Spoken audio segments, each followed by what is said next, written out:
Hey everybody, welcome again. This is the GG Rated Live Show, episode 11. It is Monday once again, and I'm your host, the Iceman. And joining me all the way from Portugal is our friend Hydra, surviving the thunderstorms and lightning attacks. How you doing, Hydra? Doing fine, but much disappointed now. I rather had the porn site we had before. Now it's just a GG rated background. Meh, it's okay. But yeah, let's go on. I'm doing good. All right, we'll explain that in a bit. Also joining us from Sweden, we have our intrepid friend, Sebastian. How are you doing? I am very well, very happy to be here, and I hope that one day I'll be able to show my face on the show as well as the Iceman just did before. All right, let's explain it. Guys, everybody, thanks for joining us once again.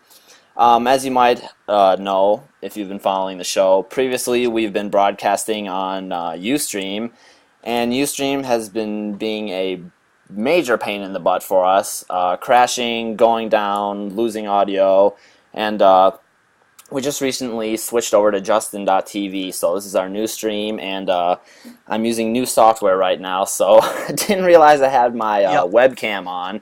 I was broadcasting my beautiful face all over the internet. Usually I broadcast in my boxers because it's cold, it's pretty hot in my room, so good thing today I had some clothing on. Yeah, but it's already a promise. When we reach 100 viewers, he will strip completely, and he's going to be showing up on his webcam. So keep showing up, guys. Keep adding on to the viewer count. We'll get there one day.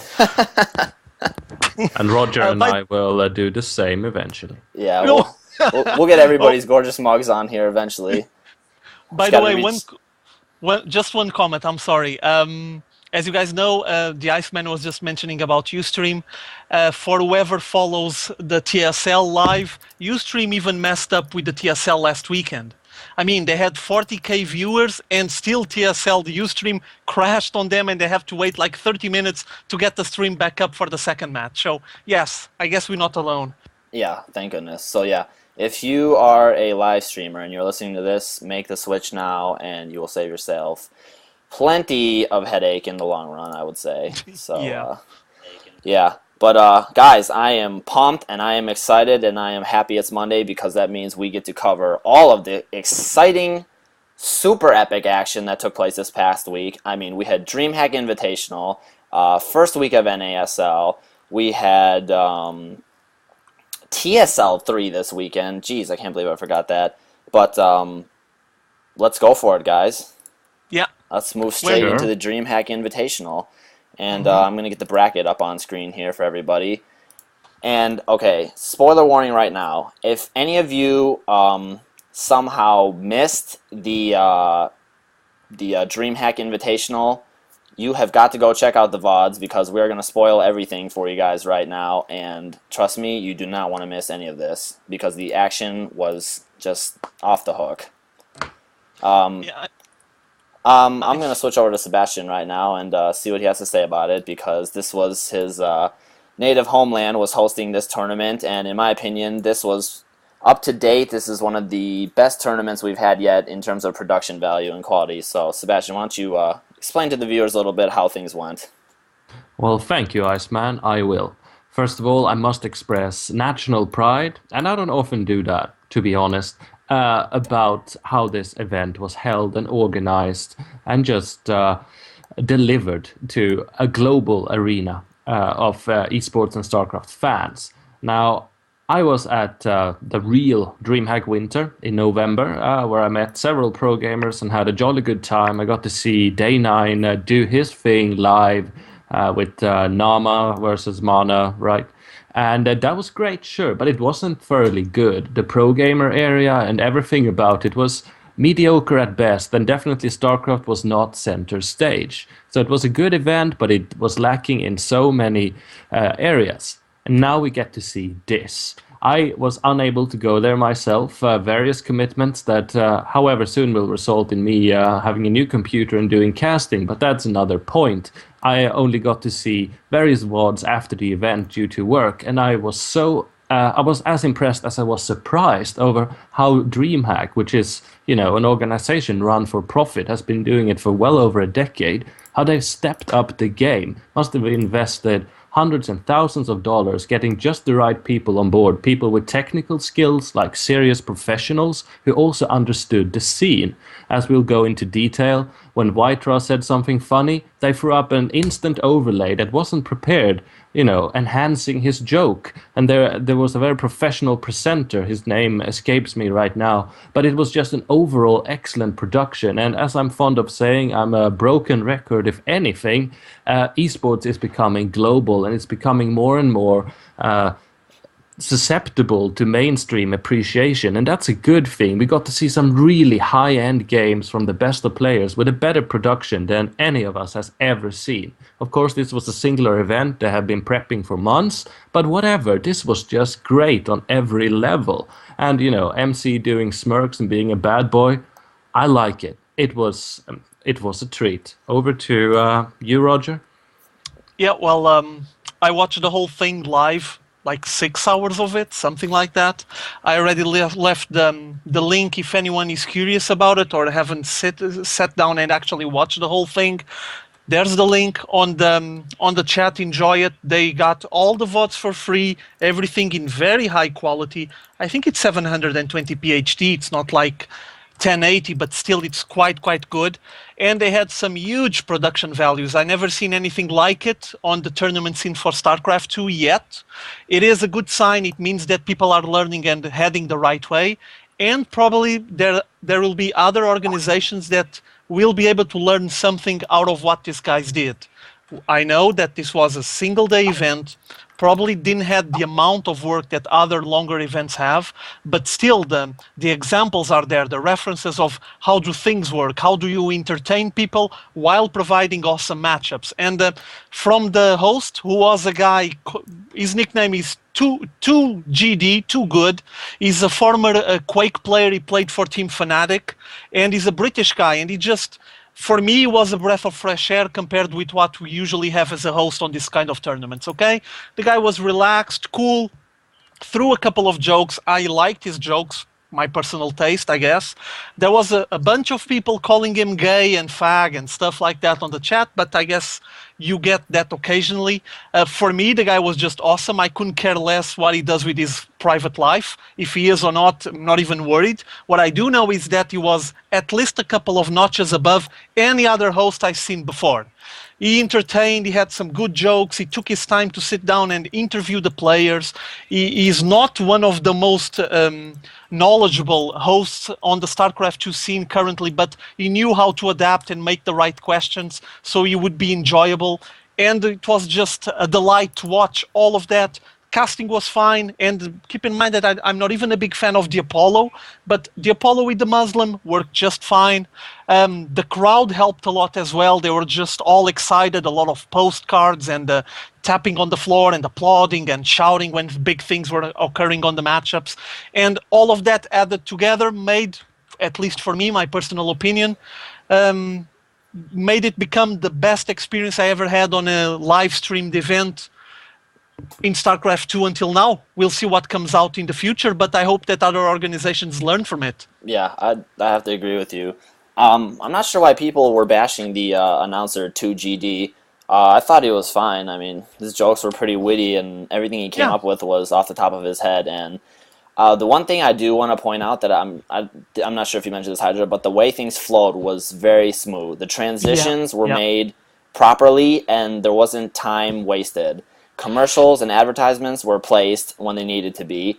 There was downtime when there needed to be. It was an overextended downtime, and the after-game interviews were just perfect. I really enjoyed listening to those. So I think if anybody is planning to have events, especially I think I'm aiming at MLG, they should look at how Dreamhack performed in this event and take notes, because the production quality was just stellar in all forms.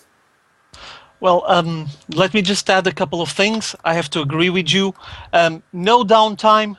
They knew that they had to switch players and get the PCs ready and set up the PCs for the players, all of that stuff. So they just made all of that while the host was on the front, on the seats, on that couch, interviewing, and everything just flowed completely smooth. There was no interruptions. Anyone remember, for example, waiting 45 minutes for Naniwa to set his left-handed mouse on MLG? That didn't exist here. Just an example. Yeah. Other examples like 1 hour breaks on MLG to see one single match. I mean, there's lessons to take from this event, and it was just awesome to watch it. I mean, if I'm not mistaken, I watched about 6 hours of it. I already said that, and it was just pure fun all the way. Yeah, I agree completely. The crowd was excellent, and the casting was just great. But more importantly, the games were epic, and I think we should get into the matches because I'm sure that's what people want to hear and they want to see some of the crazy action. As you guys can see up on the stream, we have the brackets up. We have the first match was MC versus Maro. Following that was Idra versus TLO. Following that was Huck versus Show. And last but not least was Jinro versus Duckload Whiteraw. So I'm going to get the VOD up for the first match, which is MC versus Maro. And Hydra, why don't you take it away and basically break this down for us, how things went. Okay, do you have some VODs running of it, right? Yes, I do. I have the VOD running. Okay, for me, I guess that all the series were pretty awesome. Definitely. I'm a big fan of seeing the Korean pros clashing against foreigners, so to speak. They're not foreigners for us, but especially against Europeans and North Americans. And here, for round 1, he clashed against Moro. Actually, Moro was able to take a match off him, which is pretty cool, and a sign that better things would be up to come on this event. Other players would be trying to stand against MC, who was the biggest reference and the superstar on this event, obviously, though we had a lot of really big players. Also keep in mind that Show replaced Boxer because Boxer was ill and he couldn't come.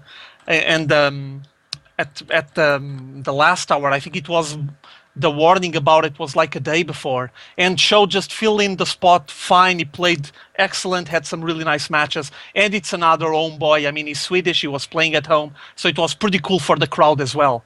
But you guys are just taking a look at this VOD. As you can see, you already have here MC and Moro tied 1-1. This is the final match of the best out of 3, and basically...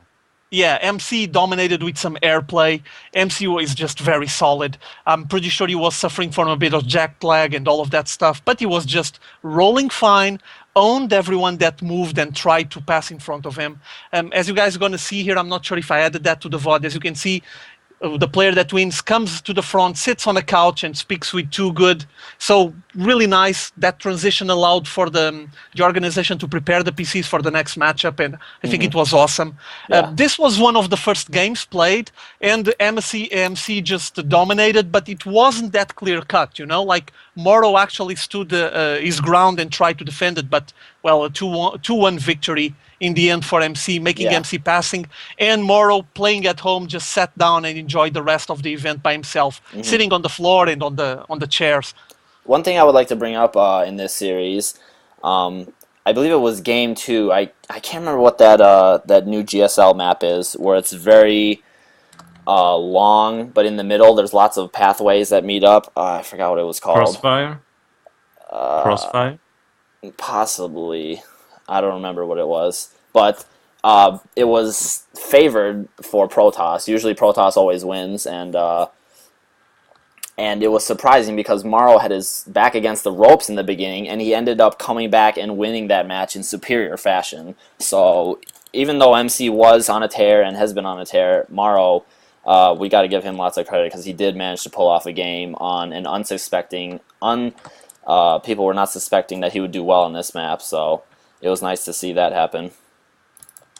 Indeed, it was. And the last match, as Hydra said, was pretty close. Maro was rushing the front, and MC was just able to get enough buildings down to block. So, yeah, great series.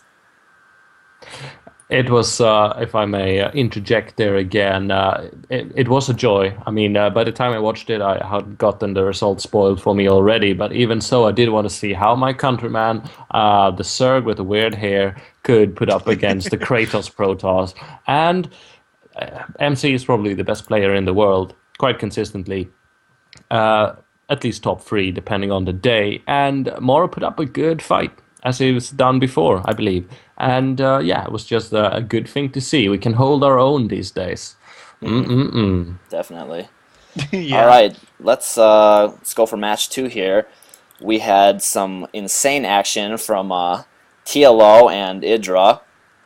And this first match that you guys, I'm not sure if it's in the VOD. Did you happen to get it in the VOD there, Hydra? Wait, could you repeat that, please? I was trying to look for an example of Naniwa playing left-handed. People were curious about it. Go ahead, I'm sorry. Oh, never mind. I had the question answered. The first VOD that you guys have up here, you can see TLO came with some, probably one of the most unorthodox all-in one-base builds you'll ever see. 7 racks Marine push, and I don't think I've ever seen this before, and I'm not sure anybody else has seen this before, but Idra did not know what was coming, and after they talked to him later on, after the matches were played out, they asked him if he knew what had happened in game 1. He's like, oh, he beat me with the 4 racks. It was a good push, but Too Good was told him that no, that was a 7 racks push, and he said, what, 7 racks? I didn't even know that was possible on one base. It's quite funny, but Sebastian, you want to comment a bit on this series, this matchup? I know you have strong feelings for Idra. I do. I will say, and people can type it on my tombstone, I'm not at the very least ashamed to say that in the StarCraft world, he is the world's tallest midget, meaning, of course, that he's the very best of average players. Now, in all fairness, I do want to clarify what I mean a bit. I think Idra is a bit whiny, not the bad boy we need MC is, and hence I tend to not easily forgive his bad manner and his, he shows averagely good results, but he's not awesome, so he doesn't get away with being a bitch. And seeing him lose, especially to beautiful stuff by TLO, just makes me tingle. And but he's a good player, but he's not that excellent, so he can get away with being snotty, and he looks like Harry Potter, which is seldom a benefit.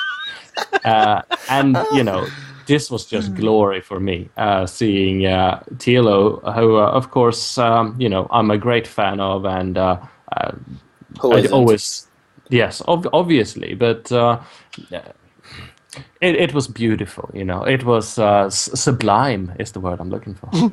Well, on this matchup, you guys know Idra ended up winning 2-1. It was close. Hydra was actually quite solid on his matchup. Look at this huge battle here in Metalopolis. But yeah, that first opening with the 7 racks build, I mean, it surprised everyone. And after TLO used it on this Dreamhack Invitational, he already used it again. If I'm not mistaken, was on the NASL. He went again for the, I think it was 6 racks or 7 racks opening once more. And apparently it works, at least on some of the maps, on some of the situations. He's just able to go for that. And as you might imagine, it's quite simple, but very unexpected, because people are not imagining anyone being able to put out the enough income and the production to just be able to accompany the amount of units you can produce with that amount of buildings out of one base, out of the one mineral line. But TLO just pulls it out, shows up with a big wave, a tsunami of Marines clashing against Idra, and smashed his face in on that first game. But to answer back, Idra just played very solid on the following 2 games and dominated TLO. Was really impressive. As you can see here, TLO is just getting destroyed in Crevasse. The games weren't like they very one-sided. They were quite close, fairly long matchups, except for that first one where TLO basically surprised Idra, and like the Iceman was saying, Idra was even wondering, what, 7 racks out of one base? Is that even possible? But yeah, I guess it was, and it worked on that situation, and probably want to see more of that on the ladder. People will copy it. But well, the end result was that Idra was solid enough on this moment, on this situation, to take a win off TLO and win the series. I think it was well-deserved, though Sebastian has his reasons to call him the tallest midget, and it's always a funny comment. On this specific moment here on this matchup, he was better. He played very solid on those 2 games after the surprise, the 7-rack surprise. And as you can see, he got all the way till late game. There's Broodlords flying there, a load of mech, a ton of mech by TLO trying to hold the aggression. But Hydra with a lot of Broodlords, plenty of Zerglings as well, and poking here and there with this Mutalisk harass, just was able to take the final victory. Mm-hmm. I want to ask you guys one possibly thought-provoking question. Go ahead. We know everybody loves TLO. Who doesn't love TLO, the Wonder Boy, with his creative builds and stuff? But yeah, I am beginning to wonder, don't get me wrong, TLO is an amazing player, but I'm beginning to wonder how long his fandom is going to be validated, because he doesn't seem to be winning consistently. I mean, he comes up with these cutesy builds, the 7 racks, but he's a solid player, but we're still not seeing like some consistent TLO wins. I don't know. I'm just depressed that we don't see TLO making the headlines more. Like, I remember Jinro was an excellent player, and back when GSL started, he didn't make it the qualifiers for the very first one, and then everybody was like, "Oh, I mean, it's pretty sad that he didn't make it," and people were expecting him to make it in. But then we saw Jinro explode and grow and turn out to be this huge, powerful player, and I'm not seeing this from TLO, and this is something that I want to see from TLO. I mean, his builds and the way he plays is entertaining and awesome, but I mean, I want to see some solid winning. What do you guys think? I'm just putting this out there for some thought-provoking. May I go ahead there, Iceman? Yes, please. Go for it. Go for it. First of all, I do think you pose a very valid question, and it is true that TLO has not consistently been winning. He did win the Poker Idol something in London earlier in the year, I believe. I think that was his first placement. So him being consistently on top is not the case. But in all truthfulness, that cannot be said about many players that we name pros. All the big names up there, certainly in the non-Korean scene, and even in that scene, there's only one MC and one Nesty. There's a big fluctuation across the board, and there are very few people who manage to win one thing and then do it one more time in a row. Mm-hmm. So TLO, he does cutesy things. You could go as far as call him gimmicky, and perhaps he can't really play a straight-up standard game. Yes, I mean, it's hard to show people a standard TLO game so one can compare, because he just don't do that. However, he always manages to appear at various events. Is it because he gets invited? Yes, but it's not completely without reason. He does ladder a lot. Mm-hmm. And he remains in the picture all the time. And I think that is what consistently good means, because StarCraft 2 is so hard, and we have not reached the point where it has been cut down to a science like Brood War was. TLO is consistent in his madness. There's a method to it. And as someone said in the chat, I think it was Swag Attack, shout out to you for being one of our most truest viewers. He is the show match master, TLO is. He knows how to pull the crowd, how to make them cheer, how to make them roar. And he can win with it. He doesn't win first place placements that often, but he does win our hearts, and he does that consistently across the board. And I think that is what is the genius about him. Okay. I just want to say a little bit more, enlighten on what you just said. I agree completely with what you said, but isn't it true that I love his show match style, and I love the way he plays. I'm always interested to watch what he has to do, his creativity. He's always trying to expand the bounds and push the borders of what can be done, what builds are going to work when. I mean, his play is just creative. That's what he's known for. But in terms of growth and winning, I'm not talking about winning a major event like GSL and then winning again. I'm talking about progressive play style. And by that I mean, let's take for instance Naniwa. Naniwa, when he started off, bit of a hothead. People were like, "Oh, he's not so strong of a player." But last MLG, look at him go. 26-2 was it that he made it through.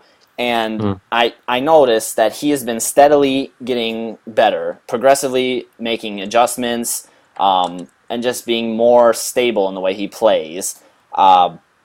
I don't know. That's just something I want to see out of TL. Doesn't have to bring home championships for me. I just want to see more consistent victories, not the once in a while big time show matches. Because I don't know. I mean, I remember the TLO back when we saw him dropping nukes everywhere, siege tank lines moving all across the board, and then he switches between Terran and random. And I mean, I don't know what's going on with that sometimes, but he still has my heart nonetheless. It was just a question I wanted to pose. Yeah, I think it's valid. He is not a player like Naniva, who has quickly risen to fame due to his clear understanding of the game. He is extremely solid, his HDHD notwithstanding. And that is just a great thing for him. And he's my countryman, so I'm definitely cheering for him in the TSL. TLO is of a different sort. And I think part of the reason why you're wanting this thing that you speak of is that we don't get to see much of his everyday kind of play. He does. I don't know if he streams as frequently as he used to, and if you guys are following him. But he tends to make a big roar when there's a show match. But otherwise, we don't know what he's up to. And we do know that he's organizing a Pro Gamer House in Stockholm that he's just moved in last week. So he's got a lot of those things going on. But I think it's safe to say that there are other players out there who are better and more consistent. And a TLO will be sort of a visionary, perhaps an entrepreneur. He is, after all, the leading mind behind this Pro Gamer House. He is the boss man in all ways that matter. And he will take on such roles. And similar to what can be said about Slayer's Boxer, TLO, he has a knack for StarCraft, for strategy. He sees the metagame, then he steps out of it and tries to poke a hole through it, rather than trying to master the current trends. And that won't win you many championships. It will win you once in a while, but those will be the ones we remember. Right. Hydra, you said something pretty interesting in the chat. Why don't you allude a little bit to what you said there? About what? About Spanishiwa? Were you talking about TLO or Spanishiwa being shell-shocked? No, I was commenting about Spanishiwa. Never mind. My bad. Did you have anything else you wanted to say? No, for me, I think that TLO is an awesome player. I don't know. I think that it will have to get to a moment where TLO needs to sit down, choose his race, and just focus on that race. We know he's awesome. We all know that. I mean, a guy that is able to master 3 races, being able to play random at this level is just impressive. But I think he can even go to the next level if he actually focus on Zerg or Protoss or Terran, whatever he wants. And that might be one of the reasons why he is so creative, because he has a deep insight to all of the races, but it's also holding him back, you know what I mean? Because he keeps poking at each of the races and doesn't take it deep enough to just be a huge master on that specific race. Maybe we'll see it later on. I think that might be the way he's heading. For now, I still believe on TLO. I think he's just a powerhouse playing StarCraft 2. And I would like to say the same thing about Jinro, by the way. Jinro is on a bit of a slump at the moment. I recall seeing some images of him.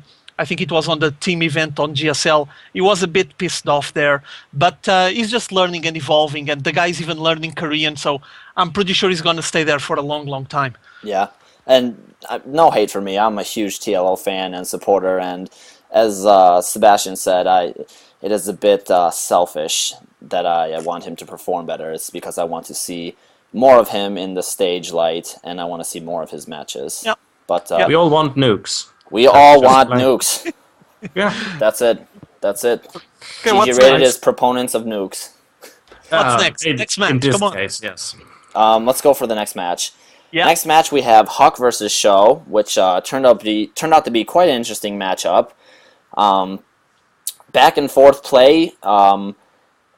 It was really interesting, and again, we see another Swedish player taking the victory here, and well-deserved victory at that. Hydra, why don't you comment on it for us? Well, first comment I would like to do is that this Dreamhack Invitational was just a tremendous, awesome event for everyone except for the Team Liquid. They got completely dominated on this event. They weren't very successful, though they put out some really nice matches. We ended up having the homeboys on this situation with Cho taking the victory here over Huck. Wasn't that far away? I mean, it was a close call, but still was well deserved. Cho, as you guys know, was a late hour replacement for Slayer's Boxer because he was ill, but he was able to put up a really nice matchup here against Huck. Keep in mind that Huck was playing quite solid. I didn't saw Huck just suffering from any of the things that have been hindering him when he's playing in Korea. He had first of all, on one of these first appearances on TV, he felt like he was a bit shell-shocked and he wasn't very used to playing inside that booth with a lot of people looking at him. I think he's way over that now. He was at least in the Dreamhack, there was a big audience there looking at him, a lot more people than you have on the GOM TV studio, and he was then on that sound booth playing just impeccable. But Show was just solid. The guy was just ready to show his skill to the world. He's one of the big references playing Terran in Europe currently. I don't think he's very well recognized outside of Europe, like Korea, obviously, but also in North America. He needs a bit more exposure. But still, he had a big demonstration here that his Terran playing is solid and was able to stand his ground against Huck and take the win. Mm-hmm. And very nicely so. No, I'm just, I met the Huckster. I'm a huge fan of him. I gave him a napkin after he threw up after the Dreamhack after party. But I do enjoy seeing a fellow Swede beat the shit out of him. So, GG. Yeah, good series, interesting, well played by Show, and deserved victory. And it's too bad, as Hydra mentioned, that the TLO boys caught a whooping on this event. But better luck next time, guys. Indeed. Let's move on to the next matchup we have one of my favorite players, Whiteraw, up against the Gorilla Terran, Jinro. And what a series this was. Surprisingly, Whiteraw was just beasting, and he was able to 2-0 against Jinro. I'm not sure many people saw that coming, but Sebastian, Why don't you break it down for us? Well, what can I say? The beast from the east, the grandpa toss, the oldest dinosaur in the business, continues to show us that he's got so much bite, and that any youngster, having almost won a GSL or not, needs to fear the Ukrainian menace. You can never count out Whiteraw. And, he may drink vodka like a workhorse drinks water, but that is clearly only good for your blink micro. Jinro may be in a slump, Whiteraw may be be having a good day, whatever. He was the superiorly better player, and brings me back to the Brood War days.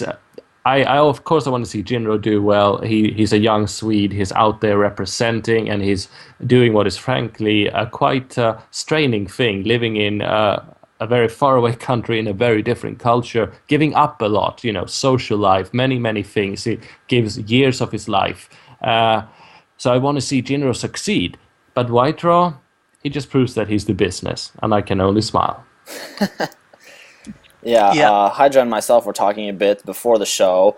Whiteraw was just commenting about he was here for the fans, he was here for the support, and he was not really here for the money, he was saying, and he definitely won the hearts of the crowd.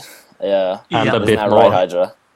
Yeah, the guys from the production of Dreamhack, they had like something similar to small metal plates showing up with names and messages on the screen. So when Whiteraw was getting interviewed, Too Good just asked him how things went, what's wrong, if you're doing good, and he was just saying, yeah, I'm here to win the prize, obviously, to take the final victory, but because there's no second prize, there would only be a prize for the winner. If he doesn't win, it's fine. He still will get the community appreciation, and you'll get the recognition from the SC2 fans. So it will profit on a different way. And then the production just showed up a small plate under his name saying Whiteraw. He cares, and it was awesome to see that. was just cool to see that. Yeah. And yeah, well, White-Ra was one of the beasts on this tournament. On the Dreamhack Invitational, he was just so solid. He had some big matchups, epic fights, but he was able to put up the fight against some of the most well-recognized players in the whole world playing StarCraft 2 currently. And we all know that White-Ra is a really old veteran. He's called Grandpa Toss, but he still got the energy, he still has the kick to own whoever shows up on his front. And he even put up some really nice matches against MC. But about those ones, I'm not going to talk now. I'm only going to leave those matchups which were on the finals for the Iceman to talk about, because I know he needs to talk about those matchups. Thanks, Hydra. You know I gotta get that out. Go ahead, Iceman. All right, let's move on to the next matchup. We have MC versus Idra, Clash of the Bad Boys, or Clash of the Bad Boy and Bad Boy Wannabe. And we saw MC taking it. Oh my God, you're so bad. Can't help it, man. All right, let's get this VOD rolling, and Sebastian, over to you. Break it down, man. All right. If we get a bit of VODage rolling, I will try to unleash some commentary. But in either case, this was truly a clash of titans. As they always say, PvP is volatile. And here we see MC versus Idra. But I'll just continue as if it was MC versus White-Ra. Volatile or not, seeing two such great players, two such very different players in a final can never be anything but nerdgasmic. And again, their different styles is what is key here. MC, he is as good as his ego is bad, if not inflated. And White-Ra, he's just solid. He knows his stuff. He goes there and he says, I'm here, not here for the money, even though he clearly is also. Says, I'm here for the love of the fans, and he gets it. And this is Idra versus MC, by the way. Yeah, yes, I it's noticed. still not the finals yet. But are we getting that up, or it's MC versus Idra? What's running at the moment is MC versus Idra, where MC just dominated Idra. It was a clear 2-0, if I'm not mistaken. Mm-hmm. Yeah, it was. It just basically owned Idra. I'm pretty sure Idra wasn't very happy about it, but basically got served here. MC was just so solid, and it got to the point where Idra was feeling the pressure in such a way that on game 2 he decided to go for the 6-pool. I don't recall the last time I saw Idra going for the 6-pool.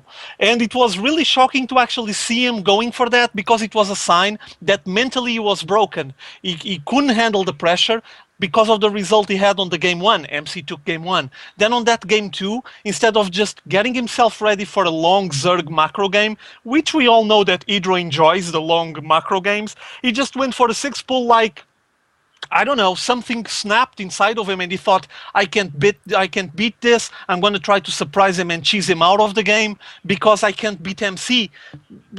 Unless I'm a mind reader, I will never know exactly what happened. But what did happen in reality is that MC dominated 2-0 and just threw Idra out of this game and out of this invitational really, really quickly.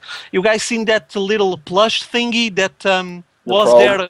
Yeah, it was made by a girl that was on the first line of chairs in the front. She was all dressed with a Zerg dress. She does, I think she does cosplay, and she made the probe for him. She made the plush probe and offered him because she's like the biggest fan of MC ever. All that stuff. Anyway, Idra didn't stand a chance here. As you can see on game 1, he went for a very long game. You have already late game units there, but MC was able to resist the pressure, took the win out of Idra, and then on the second game, I think that Idra was just completely weared out and said, I'm going to 6-pool. And well, personally, I was shocked. I wasn't expecting that because you don't see Idra 6-pool that often. I think it was a bit of frustration because he knew he had game 1. He was actually ahead and he let it slip away. Yeah. But, yeah, good series. MC kissing the probe plush toy for celebration at the end there and moving on, just like we're going to do. Let's move on to the next match. We're going to see here in the next match, we have the Beast from the East, White-Ra, facing against Show, the Swede. And we're going to pass it over to Sebastian again, since it's his Swedish fellow countryman there. And maybe you can just explain to the viewers how things went.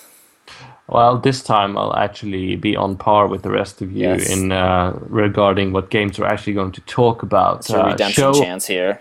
Yeah, I'll try not to F-word it up.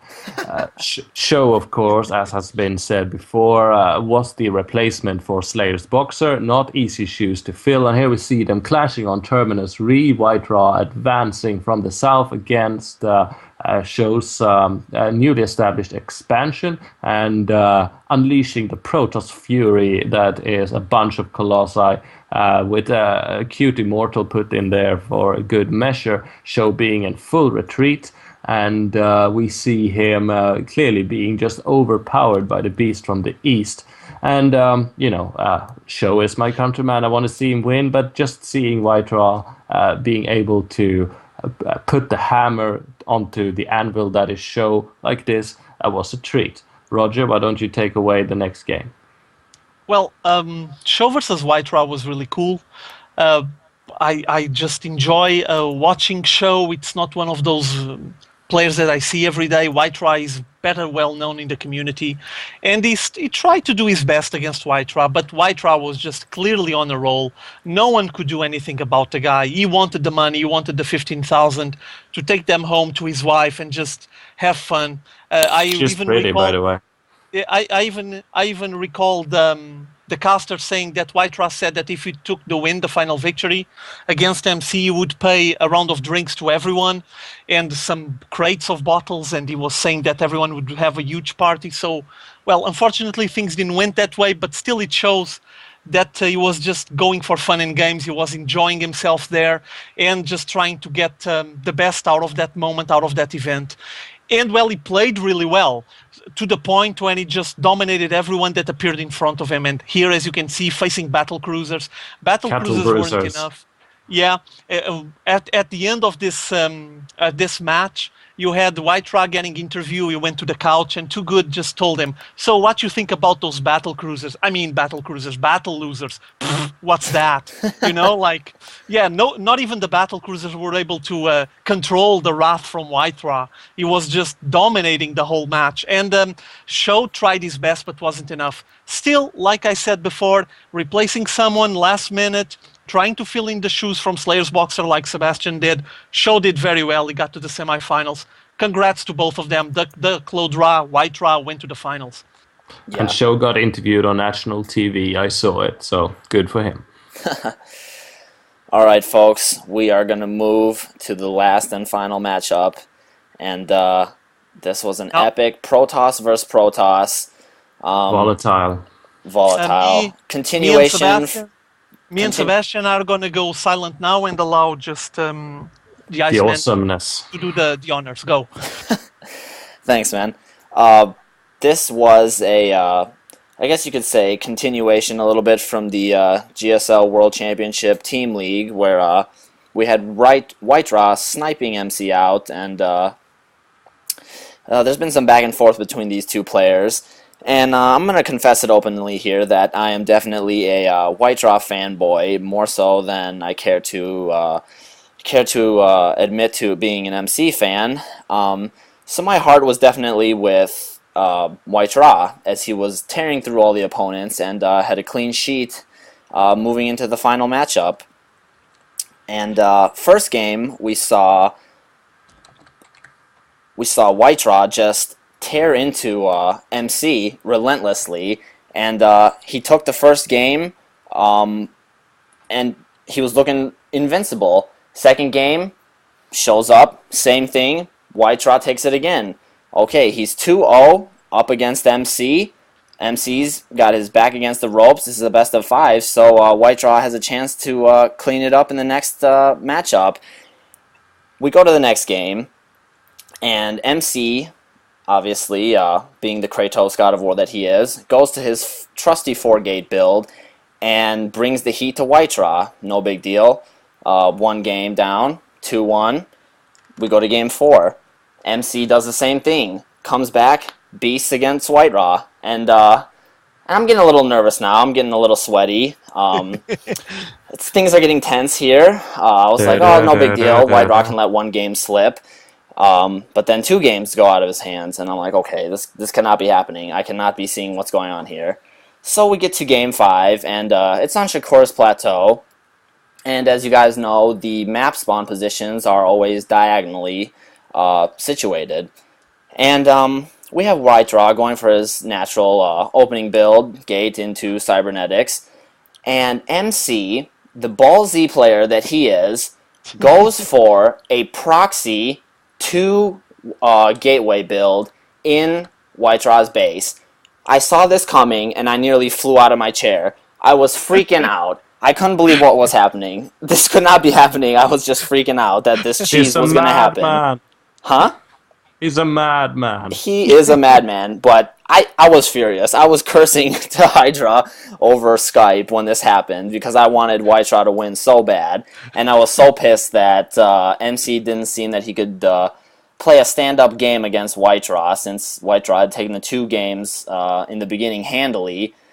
But, man, MC, the pressure was on, and he performed, and he is the best player right now as a Protoss, and he showcased that. And no matter how much I hate to admit it, we got to give him credit. But we gotta. Man, that was an epic series, and this is hard for me to say because I wanted White Draw to win. So, Hydra, why don't you take over for me before I have an aneurysm here? Well, actually, it happened exactly like the Iceman was just reporting. This moment that MC decided to go for 4-gate play, which he did on the 3rd and 4th game, he was just owning with his brilliant micro, just dominated those 2 matches and was able to tie the series. Everyone was really surprised in the venue, the place where everyone was watching the Dreamhack Invitational live.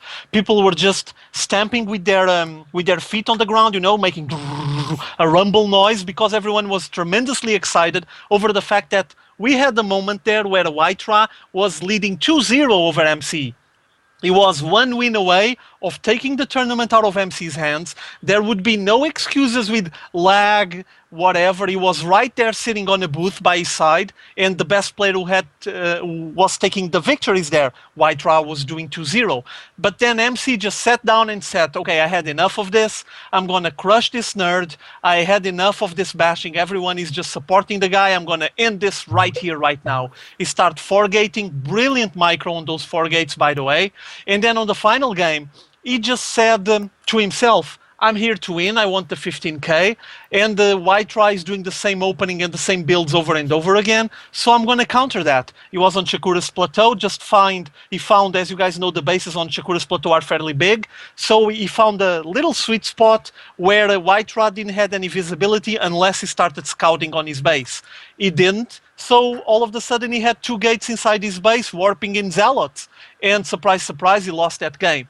Now, to add up to this comment, let me say that I'm pretty sure that most of you guys read what MC already posted. He made a post on his Twitter. Someone on Team Liquid was kind enough to translate it. And basically what he's saying is, come on, it's 15k on the line. I have a chance to win. The guy is doing the same build over and over again, and I know what to do to kill him. So I'm going to do whatever it takes. You guys can call it whatever you want. Cheese, no cheese, mastermind, brilliant positioning, excellent idea.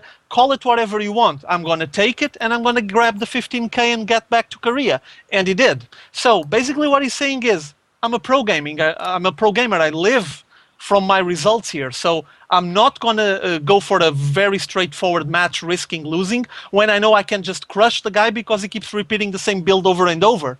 And so he did, and so he took the win. Did I felt a bit cheated at the end? I did. But I understand perfectly what MC thought, and it's the professional thing to do. He was just cold-blooded, just had a rational decision there, and said, I'm going to kill this guy, I'm going to do it now and take the victory. And he did 3-2.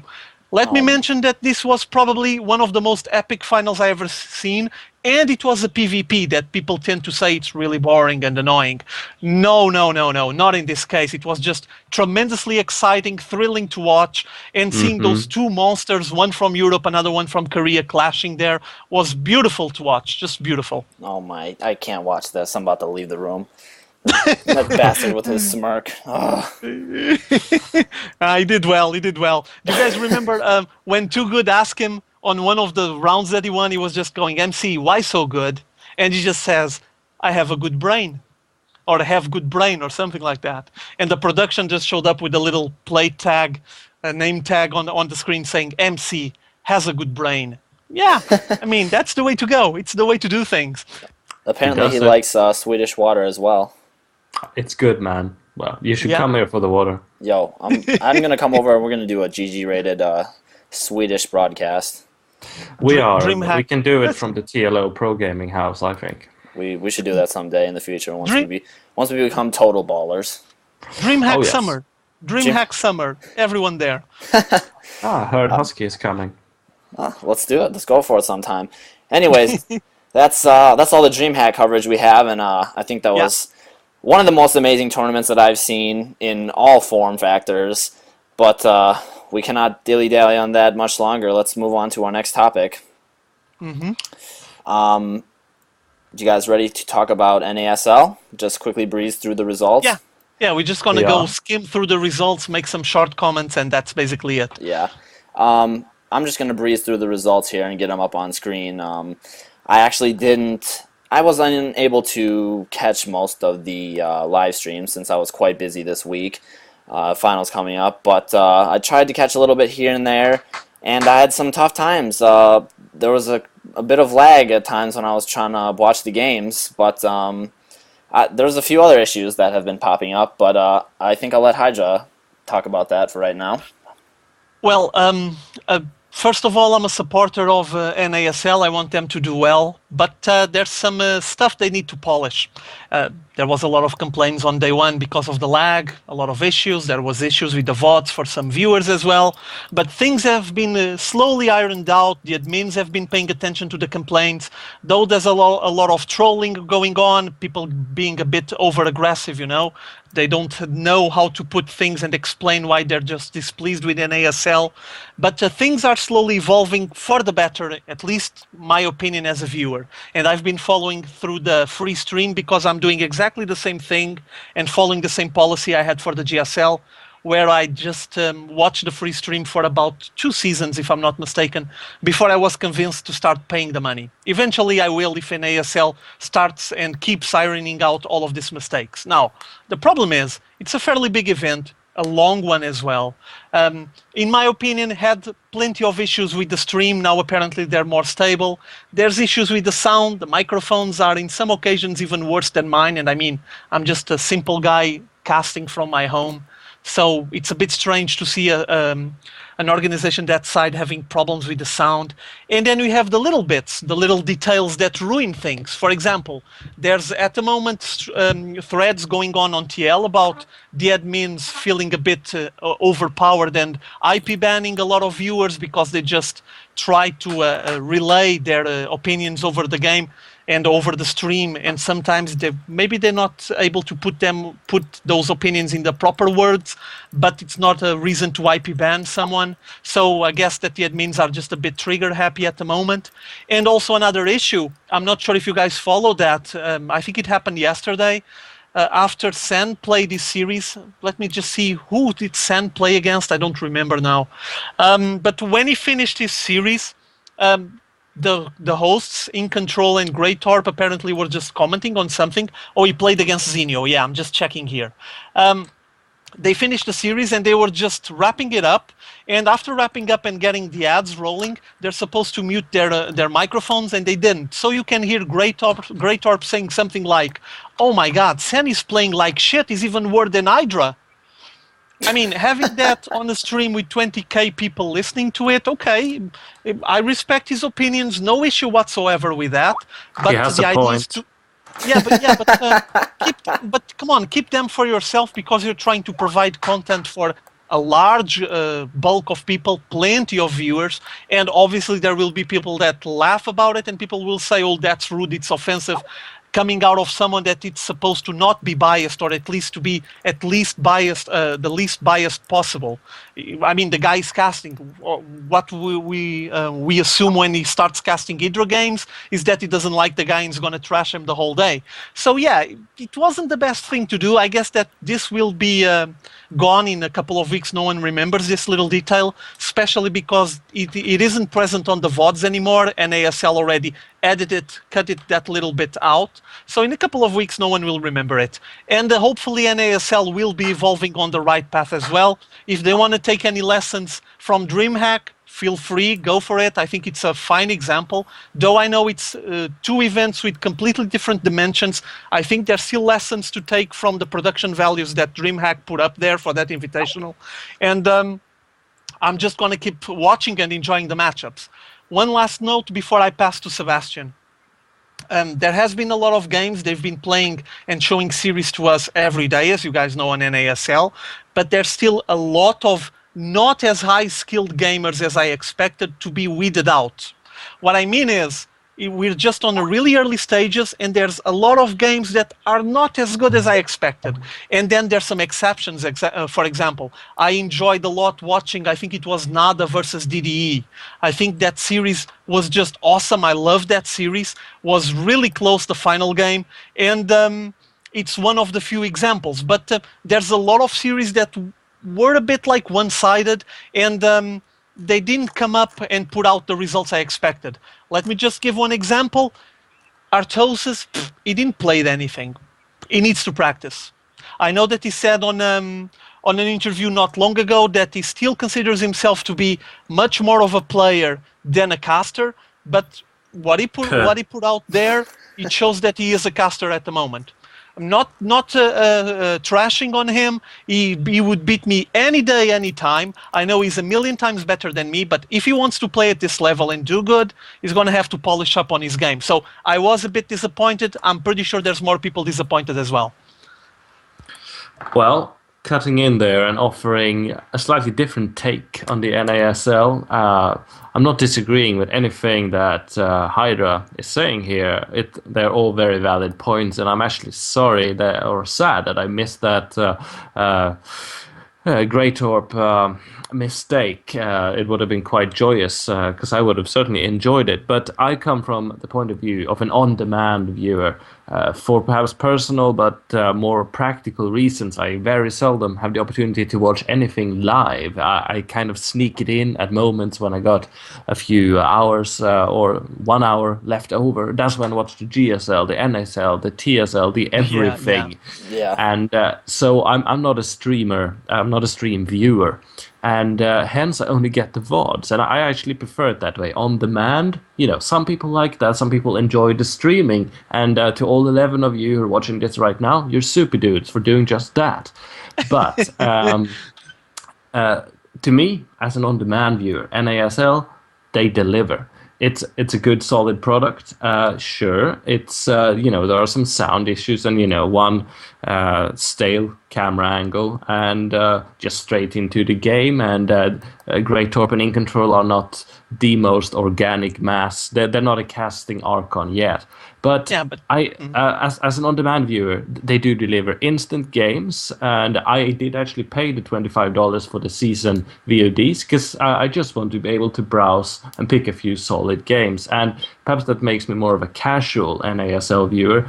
But it strikes me that they have a good product. It's getting along, and Dreamhack raised the bar. I think none of us expected Dreamhack to really be that good and to set an example that way. We had MLG before almost being good, even though it has lots of suckage. Now it's a different level, and NASL, of course, have to compete. But taking away the Dreamhack example, because it is extreme, this is a daily, almost ongoing event, the NASL. Yeah, true. They have a very good thing going. They deserve our support, and for me, it's worth $25 just being able to tune in and see Artosis getting smashed. I want to also agree with Sebastian. I can personally vouch as a live streamer and host of this show the many woes of technological shortcomings. Things go wrong, and just seems that just about anything can go wrong whenever with technology. So, this is something huge that they're offering, that they're doing, and it's in the very early stages still. So I think everybody still needs to show their support and chime in with as much positive criticism as well as some negative criticism. But definitely, I agree with you, Sebastian. I don't my lifestyle doesn't offer me the chance to catch all the live streams, and I unfortunately don't get the chance to view all the VODs all the time as well. But on-demand service, the services that they provide, I think, are excellent, and it's just going to get better. I mean, they're a fledgling league, and this is huge. I don't think any of us understand just the scope of what they're offering, and hopefully they're going to work out the small bugs that they do have, and I'm sure it's going to get better with time. Yeah, I think so. I agree. It will evolve with time. Probably they will iron out some of the bumps that are still there for us to witness and to experience. But in the future, it will be better, I'm sure. I mean, I recall the first season of the GSL wasn't the most perfect experience ever. So time will tell. I'm still going to watch. I'm going to follow it. I enjoy watching SC2 matches at this level, so I'm not going to miss NASL. And I'm going to hope that on the next couple of weeks, things will evolve into something much better than what we have now. It's bound to happen. I agree. They got the goods. Okay, let's go. You guys want to quickly move into the GSL May results that took place today, the Code A, and then we can end up rounding off the show with the TSL 3 awesomeness that took place. Oh yes, we ought to do that. All right, let me get the results up for GSL. And I actually did not get to see the matches at all, so Hydra, why don't you take it away and spoil it for me, as you are our a resident Korean expert here. Well, I took my time this afternoon. I was sitting at the office and turned the laptop on and start watching the games. Yeah, it was cool because the VODs were uploaded really quickly, and I bought the ticket for this one. I just sat down and started watching the VODs. And had some interesting matchups, some new guys on the block there. Can I call them new kids on the block? It's too corny, isn't it? Yeah, better not. No one remembers that band anyway. Yeah, that's bad. Never mind. Well, there's some new guys on the block. The biggest surprise for me was that guy from Team Incredible Miracle. Apparently, they're just handpicking everyone to their team. There's a new guy, as you can see, his name is I Am Nuts, which is quite kind of funny. And he did fairly well against Gunzi. As you guys know, Gunzi already been on a previous event, a previous GSL. He's not like a superstar. Gunzi is just a solid Terran player that is starting to become one of the frequent flyers on the GSL, at least on Code A. And Nuts was the first time he was playing. It put out a really nice show. The interesting detail there was Nuts on the first game, he didn't do anything good. Gunzi just took him. Nuts, I think he was just stressed or feeling a bit awkward of staying on that booth, playing with the cameras filming him and all of that stuff. I don't know, he wasn't comfortable. But after that game one, he just took 2 games out of Gunzi, and 2 really nice games, with the last one being a very long one and a long battle, and was pretty nice to watch. Now, MMA, I think that most of you guys already know MMA. Oh yeah. It's one of the references on Slayer's team. Probably is learning from the Emperor, from the Master, from Boxer. He did some brilliant play, just owned that new member of FOU, top class FOU. On this situation, he wasn't top class whatsoever. He needs to work a bit more on that, or he needs to change his nickname. But MMA just dominate him. He's just a very solid player, probably well-deserved of the Code A spot. And something tells me we're going to see him on the up and down matches on this season in May. Then we had Hyperdub. He just took Line. Line was a Zerg that is a new guy as well. It was the first time he was playing on the GSL. Not very good, or at least he was really nervous, because I recall seeing him inside the booth talking to himself and just stressing about things. I think he was really nervous. Maybe he'll show us more of his skill set in the future. But on this battle here against Hyperdub, he just got completely owned. Hyperdub just served him on a platter, just owned him. And then we had, for the final battle, Jejun against Bomber, a member of Team Xenex against a member of Team Startail. And Bomber showed us once more that he is a solid Terran, and it's probably another of the guys that deserves a chance at Code S. and I think he's going to be present on the up and down matches. He basically took Jun without that much difficulty, though Jun was able to put out some nice plays there and stand his ground, at least on one match, the one that he took from Bomber. But I think that it was a clear win for Bomber anyway. So for me here, MMA and Bomber, obvious winners, not a surprise. Hyperdub was also obvious. I wasn't expecting much from Line. And maybe we're going to have more news about I Am Nuts in the future. Who knows? Because or maybe he'll just shrink away. Yeah, maybe. But he wasn't like... Yeah, his gaming wasn't like the best ever. He wasn't playing like tremendously well, but he was solid. So he showed some tricks. We might be hearing more of him in the future. Mm-hmm. Glad to see that MMA is carrying his successful play over from the Team League into the Code A. So that's I'm gonna have to check out the VODs later on. Yeah. All right. Anything you want to add, Sebastian, before we move into TSL 3 epicness? No, I must admit that I did not watch these games, though I am curious about how an old commentator favorite of mine, Mole Trap, is doing over there. So if you could just share a few sentences on that, Roger. Yeah, I can. I sat down and actually watched it. He did fairly well. It was his first time live in front of the cameras, but he mixed pretty well with Doa. I'm not saying they're already an Archon. They didn't fuse to that point, but there was a couple of lines, a couple of words that went over each other, but that happens occasionally. It's just a matter of them getting used to each other. They're just sitting by each other's side, so they're going to be able to notice when the other one wants to speak or not. Still, he did quite well. He was basically trying to make an analysis on the game while Doa was going for the play-by-play action. His voice was fine for me.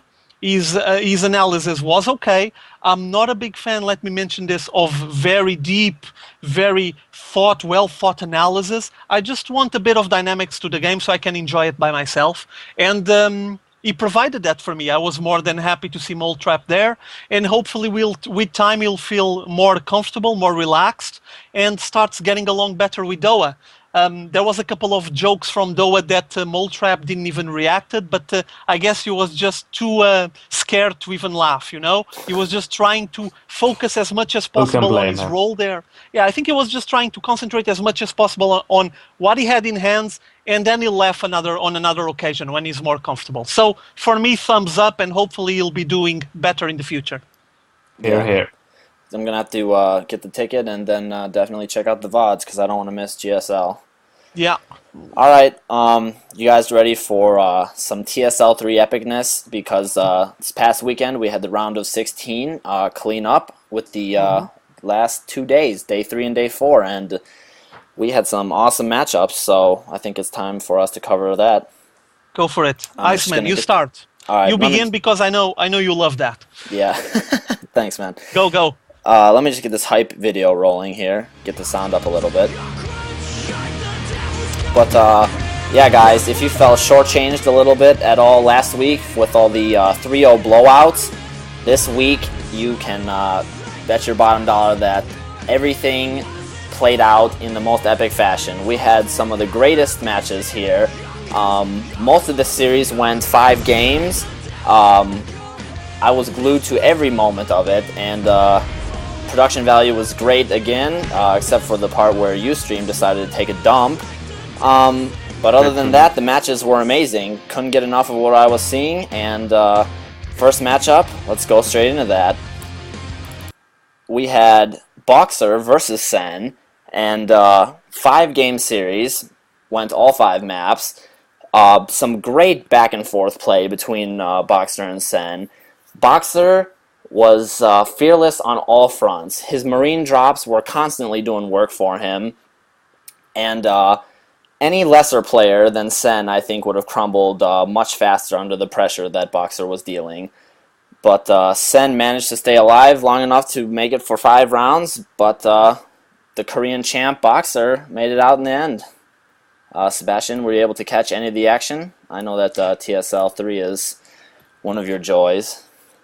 It is. It is. It brings back the old days of Brood War when Team Liquid and their Star League was the only foreign light in an otherwise completely Korean StarCraft sky. They gave us good content then, and they showed us now, for all doubters or newcomers to the scene, that when Team Liquid gets their shit together, well, they shit gold. And here we just saw the Emperor clash with Taiwan's King of Zerg and foremost pro gamer, I would say. And Boxer, by this rate, is the only Korean left standing. Even the invincible MC has fallen previously. And I did make sure to watch all of these games, and I remember in particular the last one because this was this went to the fifth game, did it not? Yes, it did. My fellow host, yes, and Yeah, that was and Crevasse, and I remember Boxer being surgical, like only he can, with his dropship play, dropping here and there, forcing Sen to be overly defensive. And then in an epic clash in the middle of Crevasse of course being made so that armies will clash in the middle on that lifted up platform. And I was sure that Boxer would lose it. Sen had amassed a huge army, just overwhelmed the Emperor. Yet somehow he was the one left standing, took out Sen's fourth and fifth base a second time around, and forced him to GG. It was magical. And here we see game one, I believe, Yes. on Selnaga Caverns. Here they're skirmishing around the gold near Sen's base, and I watched so many games, I failed to remember what happens next, so we'll just have to pretend it's all fresh. But this was a great series. Of course, I wasn't sure Boxer was going to win it. Of course, he goes with here one of his very Boxer-esque early Marine pushes with SCVs and everything, trying to poke at the Zerg. He can do it like none other, but more often than not, he actually fails. It is very difficult. Sen is very good. And Boxer, similar to TLO perhaps, but even more so, cannot play standard. It's just incapable. He would flat out lose, and his fans, above all, expect him to do the opposite of that. So here we saw him trying to do an early Marine SCV aggression backed off, decided to expand, double barracks going up, and Sen trying to poke in turn, being thwarted here. And I'm sort of running out of steam here, Roger, because I'm still new to this game. Why don't you pick up the commentator torch? Oh, just as a warning, this is quite a long VOD clip, so... Nah, it's fine. It's fine. Don't worry. Don't go for shoutcasting the whole thing, or we might be here. No, it's fine. I just want to add some comments here for whoever didn't watch this series. First of all of these VODs are available for free on YouTube on the Team Liquid channel. So if you missed any of this, make sure you're going to go there to their Team Liquid page and take a look, because they upload all the VODs. Everything is available for free in 720p, just crystal clear, impeccable.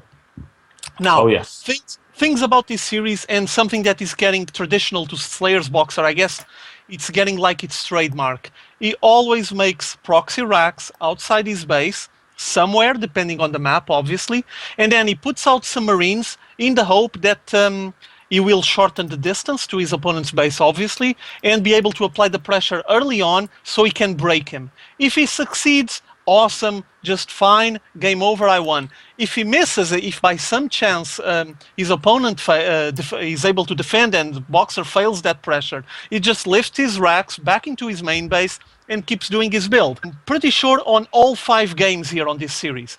And Sen was just able to defend brilliantly.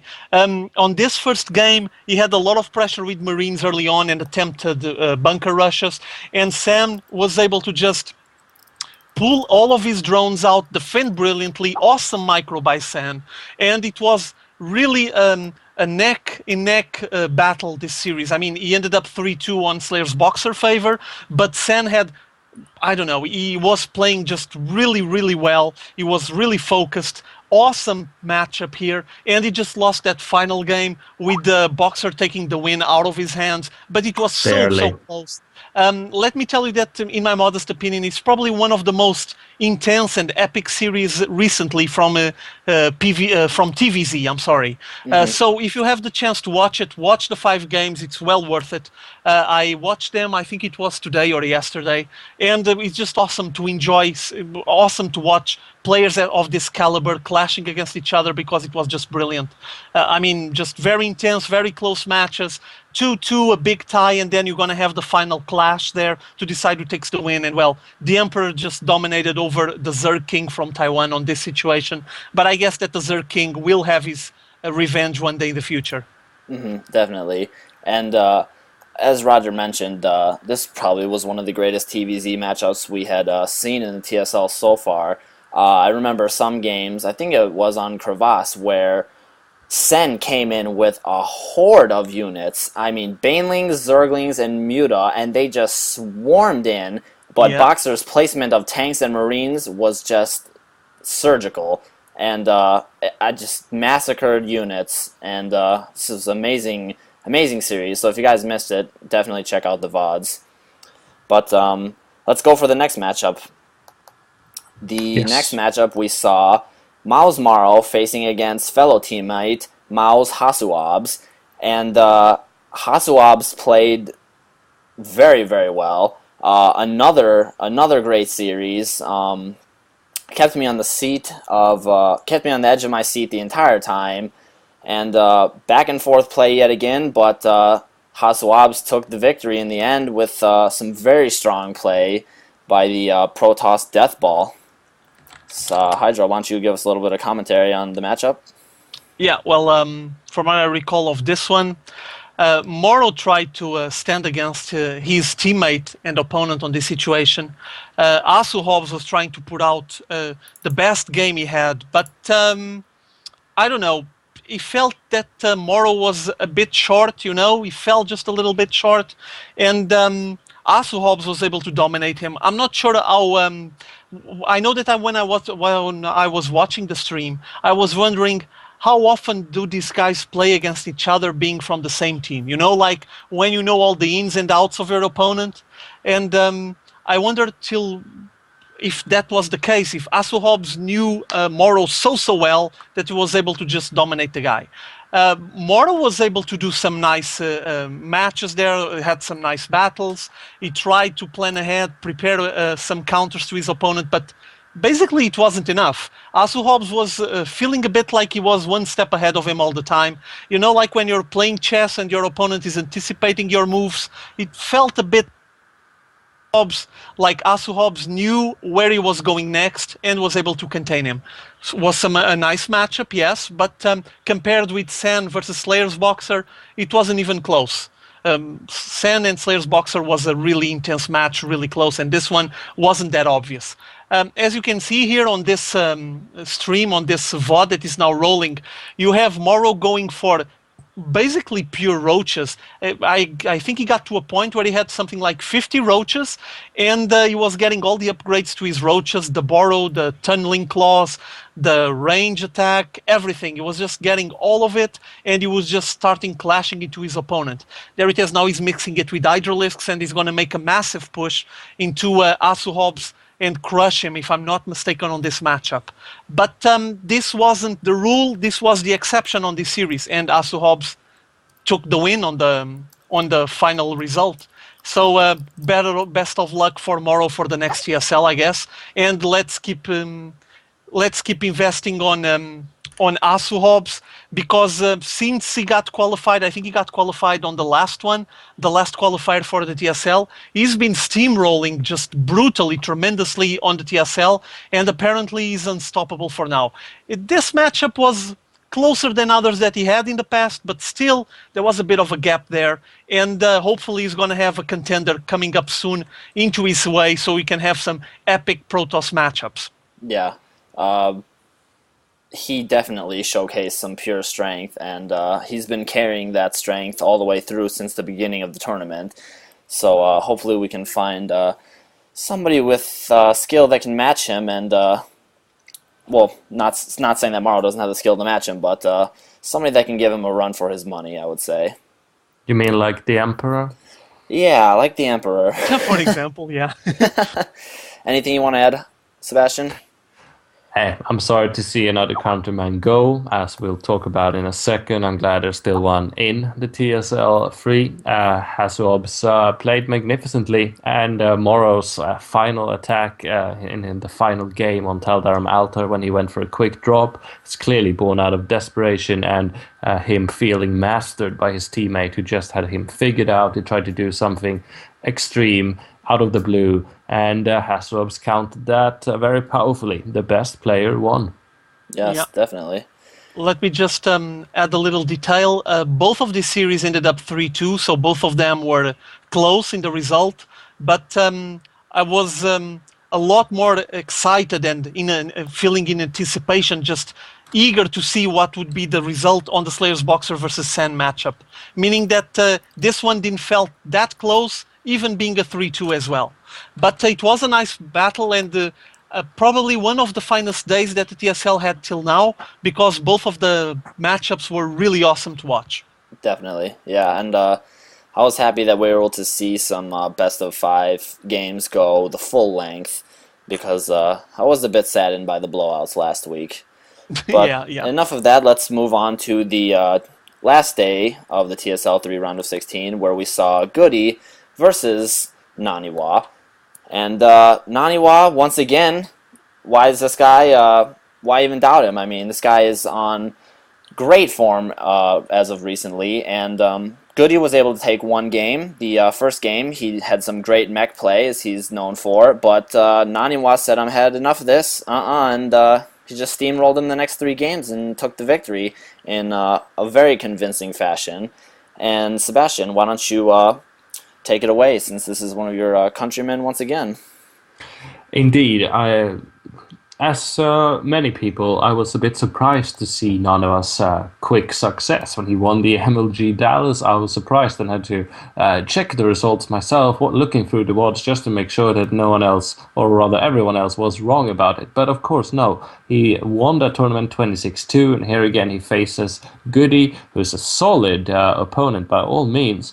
And, I was cheering for Naniwa, but I can honestly say that I did not fully believe in him. I wasn't fully convinced, but this series, it washed away all doubt. I'm now a hardcore Naniva fan because he simply got the goods. That thing that the Iceman brought up about TLO and we wanting him to show his consistent madness, well, Naniva, he has that. He's not as mad, but he wins a lot more.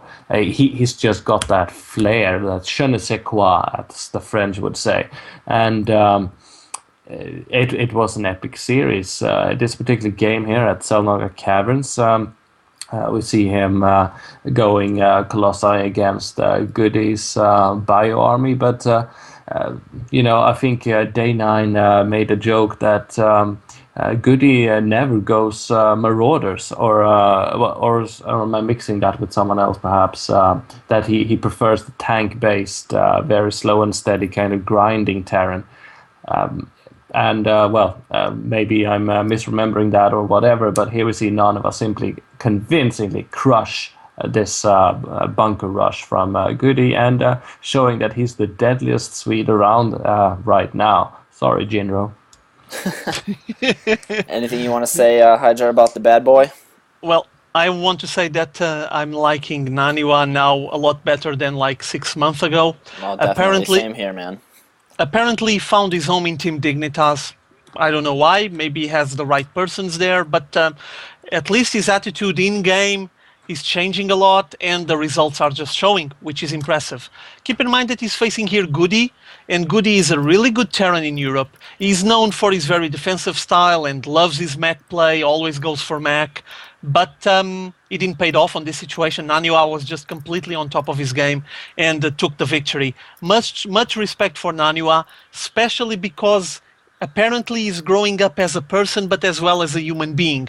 Like he's just dropping the BM and the attitude and the aggression and all the offensive stuff he had in the past, and now he's focusing on the game. And the moment he starts focusing on the game, we just notice how impeccable his playing is. I mean, he's playing Protoss since the beginning, so there's not even the excuse of, oh, now he's playing Protoss because it's easier, blah, blah, so on, so on. It's not even relevant for this matter here. He struggled with Protoss when things were hard as well, and the guy is just here showing us that he's on top shape, and probably want to hear more of him in the future. I mean, the guy he's been winning tournaments, racking up a lot of money, and apparently he's a powerhouse on TSL as well. Yeah. Like you said, I mean, I'm really happy that he has progressed and grown, and he seems to have matured into a strong player and a very stable player. So, great play from Naniwa, and it was a good series, and hopefully he'll make it deep into the tournament, but we'll have to see in the round of 8. Yeah. Now let's move on to the final matchup. This was the final Zerg left in the TSL 3, and unfortunately he was the last Zerg to get knocked out of the TSL 3. And but what a Zerg he was. Yes, it was. I'm talking about Mondragon here, of course. Da-da-da-da. Yes, da-da-da-da. Excellent player, facing off against Cruncher, as many of you should know now if you didn't know too much about him before, but last time we saw him, we had a bit of drama between him and Idra, and he got the better of Idra, and this time he got the better of Mondragon, but in a more classy way, I would say. Sad to see Mondragon get knocked out, since he was one of my personal favorites in the tournament, but well-deserved win to Cruncher. Yeah, but if I may just infuse what you're saying with further passion, Iceman, I hope everyone here watched, in particular, Game 1 at Terminus Re, where Cruncher was harassing Mondragon so hard with quick Void Rays, followed up by Phoenix, picking away at those drones. But Mondragon defending flawlessly almost. Here we see the end of Mondragon, but I still want to emphasize that game on Terminus Re, where Mondragon turned impeccable air harass, which was followed up by a stalker attack, into a win for himself, where he ended up with 2 separate forces of burrowed roaches in Mondragon's main and his natural, and then always poking at the front. It was beautiful, manipulative, intuitive, reactionary Zerg play. Nothing written out of a build order, just the understanding of the game, being able to turn whatever situation into an advantage. And here at this game, it's not the final one actually, but no, this is game 3. Yes, it's I had to put this up because of the Cannon Rush cheese. Yes, that was ballsy by Cruncher, and Mondragon he misjudged the situation. He pulled too many drones that wouldn't do any good, and from there on it just snowballed all the way to hell. And I was so sad to see that, because Mondragon was my last hope for a true Brood War Zerg. Not saying that the Emperor is new school or anything, but I was really hoping to see Mondragon up there in the finals of the finals. And he showed us that in the early games. Even the game on Shakura's game 2, where he lost, he was a champion, like the master of the circus or something. And on this game, well, if he was a trapeze artist, he just fell all the way to the ground and died. Yeah, unfortunately. But we're going to be seeing in Protoss and Terran matchups from now on. Anything you want to comment, Hydra? Just that I'm a bit sad to see the last Zerg going away. Yeah. I love Mondragon. The guy is just awesome. I already spoke about this on a previous episode from GG Rated. I love the fact that when he gets interviewed, he always tries to get the underdog position. People ask him, "Oh, how are you going to do?" He always goes, "Oh, no, that guy's really strong. He's going to own me. No, I'm not capable of getting that win." And then he just goes there and crushes his opponent. It didn't happen on this situation here. Obviously, I have to give some respect to Cruncher, because he already took Idra and Mondragon. Meaning that he's polishing on his Zerg, on his PVZ, I would say. But he's also showing us that he's a contender. He's a player to keep an eye on. And I actually didn't knew the guy before this. Like I mentioned already on one of the GG Raters before as well. The only thing I knew about him was when DJ Wheat told me that he met the guy on some live event, on some LAN tournament, and the guy was just frustrating that he was playing Warcraft 3, and everyone was moving to StarCraft 2, and he didn't want to move. And DJ Wheat just told him, Jesus, man, just stop being a pussy and come play StarCraft 2. And basically he moved on, and DJ Wheat was just saying that the guy is really focused, really dedicated. He takes this really seriously. So who knows, we might be hearing more of him in the future. For now, on the TSL, he's doing fine. Better than some other guys that are a lot better well-known, and he's just owning them. So yeah, congrats to Cruncher on this situation here. Definitely congrats. And classy ending in the last game, not the cheese game, but the last game that they played. Mondragon tipped his hat and he said, "Well played and good luck, and hopefully you continue to do well." And it was just great to see that showmanship from both players. Absolutely. As you were saying earlier, Mondragon is a very humble, very great player, and it was great to see this. And Cruncher being brought into the spotlight, deservedly so. I confess that I didn't know anything about him either before this tournament, but he's showing his stripes and he is playing valiantly, so definitely should get his praise deservedly. TSL, where the underdogs come out and become the wolves of tomorrow. Yeah. SE2 Gandalf has spoken. Well, everybody, I believe that's all the time we have for today's show. Thankfully, we made it through one show with no shit happening like we had on Ustream, so I'm super glad. Justin TV. Yeah, go Justin TV, and we're super thankful for the new stream and the new stream tools that we were able to get together. I know Hydra and myself spent quite a bit of time last week. I was in full rage mode after the stream had a heart attack on Ustream, and I was basically fed up with the treatment we had received, so we spent quite a few hours, and we're testing late into the night, and I think the fruits of our labor paid off. Yeah, I like this. Indeed. Definitely. I like this. It's this one chunky pineapple of StarCraft 2 broadcasting.